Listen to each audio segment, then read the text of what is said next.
Hello दोस्तों, मैं शादी का गाना डाल रही हूँ। आप लोग पसंद आता कमेंट में ज़रूर बताना। चलिए लाइक सब्सक्राइब और कमेंट में ज़रूर बताना। लाइक कर दीजिए। आप लोग गाना पर लाइक नहीं आ रही है। चलिए ठीक है, सुना रही हूँ गाना।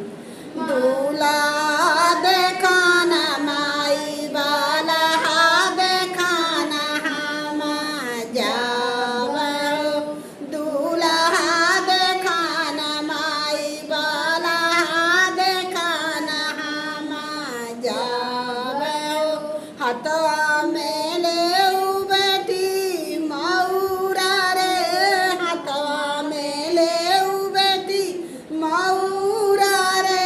मालिनिया बनके, मालिनिया बनके जाऊ रे।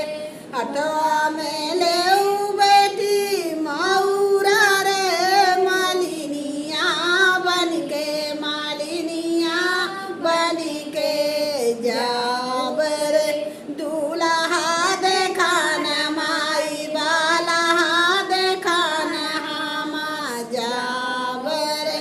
दूल्हा देखाना माई वाला देखाना हम जाब रे। हथवा